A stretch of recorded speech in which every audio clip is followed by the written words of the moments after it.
大家好，今日想同大家傾下關於每個人都好有關係嘅話題——家庭。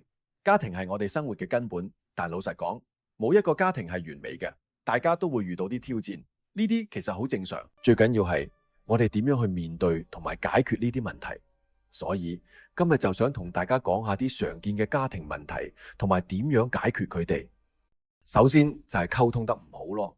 因為嗰個諗嘢同表達方式都唔同，所以好易有誤會同拗撬噶啦。跟住就係事業同家庭嘅平衡問題啦。依家生活節奏咁快，要兼顧埋份工同屋企嘢就越嚟越難搞啦。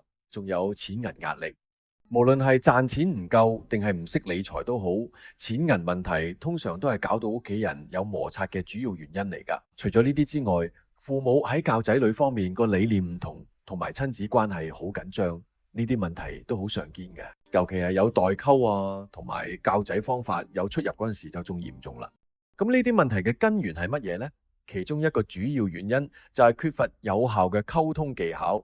如果對話入邊啲誤解同唔滿意冇及時處理，問題只會越嚟越大。時間管理得唔好都係個好重要嘅因素。忙碌嘅生活搞到屋企人之間嘅互動同了解少咗，梗係啦。財政壓力都會令家庭關係緊張，尤其係要面對大筆開支嗰陣，好似買樓或者仔女讀書咁。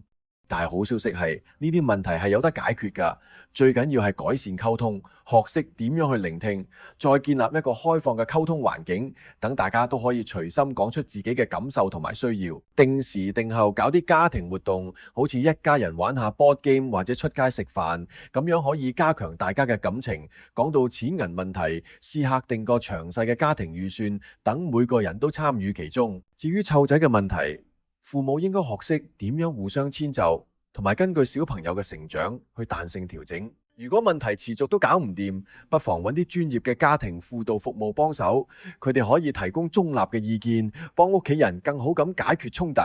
咁你喺家庭入邊遇過啲咩挑戰呢？又有啲咩方法啊？係搞得掂㗎？歡迎喺下邊留言分享你嘅故仔同經驗，我好期待聽你分享，亦都希望幫到你。記住，冇一個家庭係完美嘅。